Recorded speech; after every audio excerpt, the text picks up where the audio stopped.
If you have an x in here, what we learned before with the x is we were talking about the angles. So we would add these two, divide them by 2 to get the angle on the inside. Well, now we're talking about the segments. So if you do the segments, if they're crossing, you got two chords that cross, you just take the two pieces that they're cut into and you multiply them. And then you just set them equal to each other. So the two pieces that the red line's cut into times those, set it equal to the two pieces that the blue line is cut into. Okay? Over here, when you have, these are two secant lines. So both of these were two secant lines, these are two secant lines, and this is a secant and a tangent. Okay, so when you get two secant lines here, what you're going to do, this is the formula, but what you're going to do is you're going to take the piece on the outside, and then you're going to times it by the entire thing. We're going to set that equal to the same thing with the other line. So take the piece on the outside, times it by the whole thing when you add them up, y and z. Okay, so that's the same thing for this red one. It's still a secant line. So when you have a secant line, you take the outside and you times it by the entire thing. Now, if it's a tangent line, you're just going to square it. So you only have one little piece, just square that.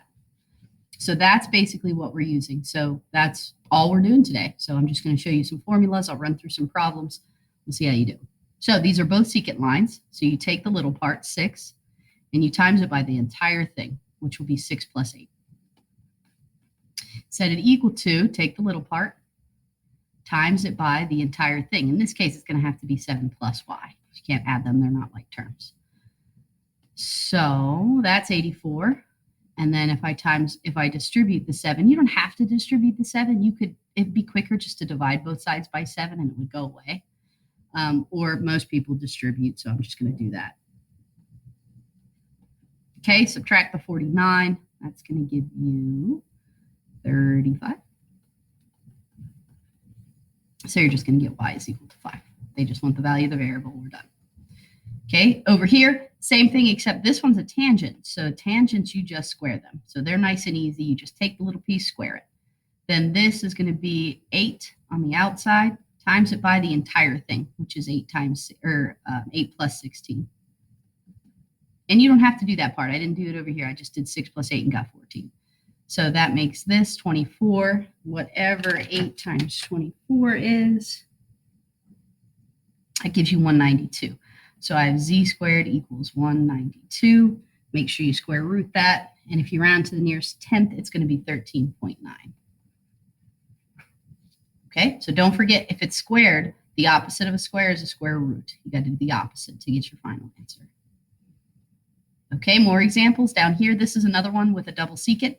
So the part on the outside times the entire thing, which would be 34, equals 16 is on the outside. So add them up, you get x and 16. So if I do 14 times 34, that's going to give me 476.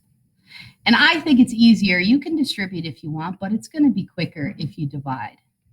So I'm going to divide that by 16, which would give me 29.75.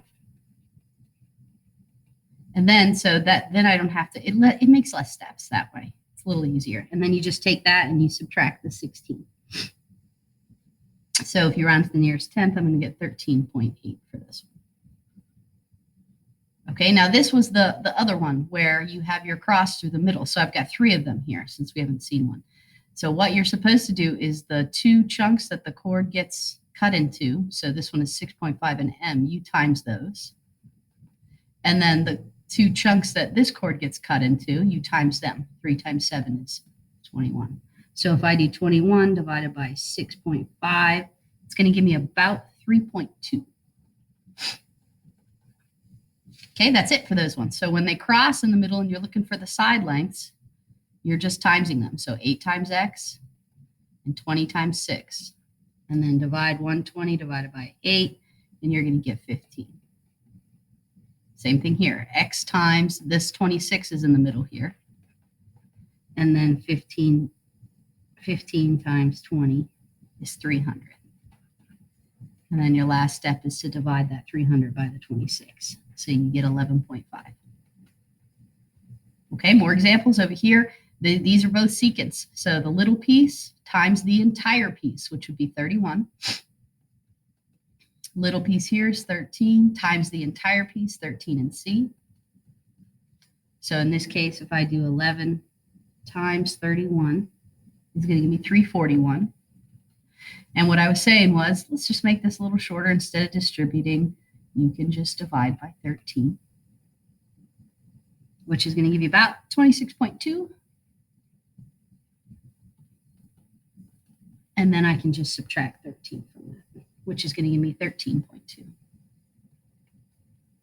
Okay, so I'm going through them kind of quickly because they're kind of all the same, except for these three. So I threw these three on here. They're a little different, but only because of the way they look. So in this case, this is the x, and they already give you the whole thing. So what you can do is you've got the little piece times the whole thing, which they already gave you.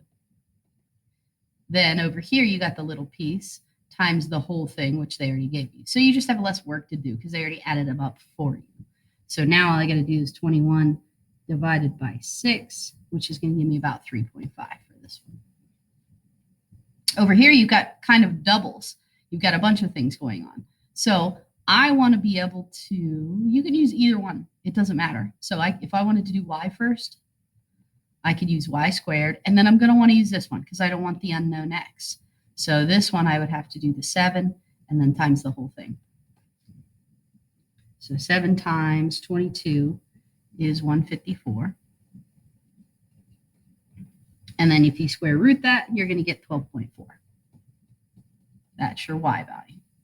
So if you do x, you can still use these, or if you want to use the y, you can use the y. It doesn't matter. It should get you the same answer. So if I do the 5, and then I've got the whole thing, which is 5 and x. And then I can set that either to equal y squared, either y squared, or you can do the same thing here, the 7 times the 22 to get the 154.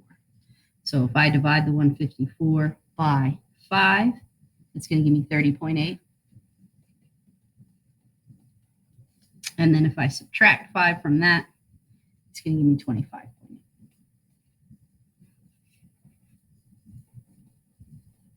So there's your x and there's your y. Okay, if you set it up the other way, you would have to do the y squared. So you'd have to do the 2.4 squared, but I'd stay away from that unless you're going to use about 4 decimals. Okay. Now up here, I'm not going to want to do the inside x first because it's got a double unknown. So the first thing I want to do is I'm going to use that 11 squared. And then I'm going to use this secant line, which is going to be 7 times the entire thing. Now the entire thing is 5, x, and 7. So that's really x and 12 if you add the 5 and the 7 together. So that's going to help me find x. So 11 squared is 121. Divided by 7 is 17.3. So I just took that step. I divided it by 7. So that gave me 17.3. And then I have to subtract that. I have to subtract 12 from that. So that'll give me about 5.3 for this one. Okay, that's all we're doing. These ones aren't too bad. It's just a couple, 3 different types. You get the x in the middle like this. Oh, I forgot to solve for y. Sorry. So now that you have the 5.3 as the x, if you use a decimal, I've got 5.2857. And I'm going to times that by the 5. And then I'm going to do y times 9. So I'm going to hit times 5 in my calculator to that answer. And then I'm going to hit divided by 9. So I'm going to do it all. That way I have all those decimals and it's more accurate. You should end up with 2.9 for your y. Okay, so 3 types. You have the x in the middle, you have the tangent line, and you have the secant line. Those are your 3. So when we add that, we've got all of the angles done. So you want to go to the one that says segments. So we're going to do our last 2. These are our last 2 pieces of info for our little cheat sheet. So if you're doing that, what I want you to add in there is the x. So just have 2 crossing chords. Just don't cross them in the middle. Okay, so you can label them A, B, C, and D. Yours will look better. It's hard to do on here. So you'll have A times B equals C times D. So that's what you're going to get if you have 2 chords intersecting inside the circle. Okay, over here, I want to have the 2 types. So you're going to have either the 2 secants like this, and we're going to label those A, B, C, and D. Okay, and then you can write your formula for it. So we have A, the outside, times the whole thing, A plus B. And then C is on the outside times the whole thing, C plus D. So when they look like that, that's what we'll be doing. And finally, the last one is when you have a tangent and a secant. So the secant's no different. So the secant is still C with the C and the D, the outside times the total. The only difference is the tangent. So the tangents, you want to square them.